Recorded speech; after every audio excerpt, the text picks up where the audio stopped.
You're saying that the Azeris have tremendous military power. Where are they getting their equipment from?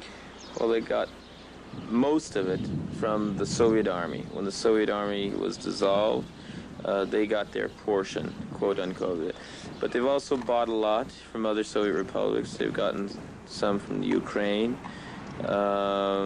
They've gotten equipment from Turkey, Soviet arms manufactured in East Germany, the ex-East Germany.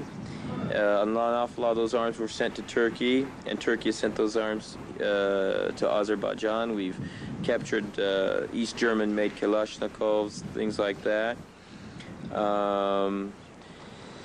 Yeah, mostly like that. They buy arms. They've gotten their arms from the ex-Soviet Army, and one portion has been sent from Turkey.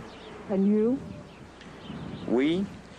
Most of our arms, all these tanks we've got, both light and heavy tanks, our artillery, almost all of it has been captured from Azerbaijan. I'm the commander of Marduni. In the region of Marduni, we, since from June 28th until now, we have either completely destroyed or captured 55 heavy tanks, T-72 tanks, 24 light tanks, these BMPs, and 15 other lighter armored vehicles, armored personnel carriers, things like that, as well as 25 pieces of artillery, of heavy artillery, not including light mortars and junk like that and other arms.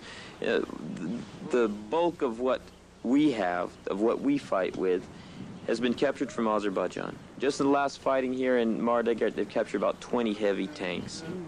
T-72s, most of them, 2 T-64s, 1 T-54. Captured an awful lot of equipment. In other words, most of what we have comes from Azerbaijan itself.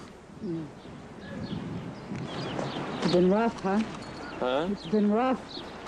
It's been very rough. Very, very rough. It's a long fight. It's a long fight, and I don't know. It's amazing that Azerbaijan is still fighting this war. Like I said, an awful lot of Aussies realize that it's not their country. Then there are other people, you know, the other national minorities in Azerbaijan that are being totally exploited in this war.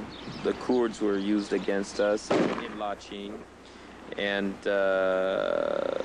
you know, that had absolutely nothing to do with their own interests. The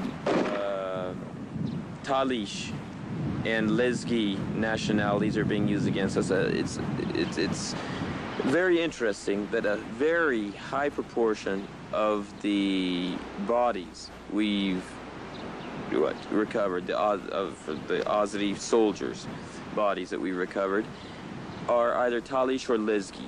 And we get their passports, so we take their passports off their bodies and things of their other ID, and a very high proportion of them are not even Azeri. They're from the other national minorities, and that reminds me of the Turkish policy at the beginning of this century and end of the 19th century, where they used the Kurds against the Armenians. They used the Kurds to massacre the Armenians, and then once the Armenians were pretty much massacred, they started deporting the Kurds and massacring Kurds.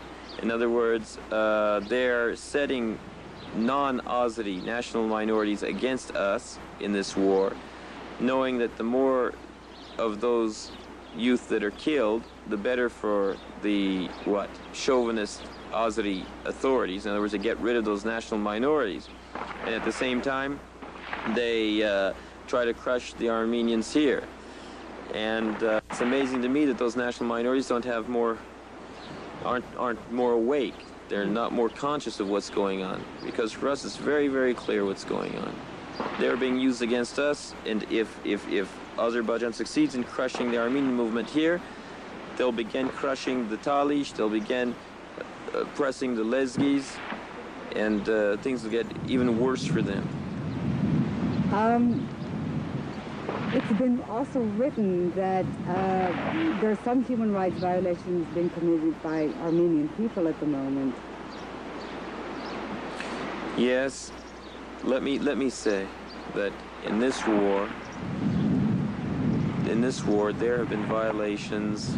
The biggest violation is by Azerbaijan against our whole people. That's the biggest and most outrageous violation, that they're killing our people, burning our villages in an effort to retain control of part of the Armenian homeland, something that has absolutely nothing to do with their own country. That's the biggest absurdity. But during this war, like during just about every war in the world, not just about, but really every war in the world, there have been errors committed, errors that should never have been committed. There have been the Armenian side has also made mistakes. But let me say that those mistakes, there's absolutely no way of comparing the violations committed by Armenians with the violations committed by Azerbaijan. Absolutely no way.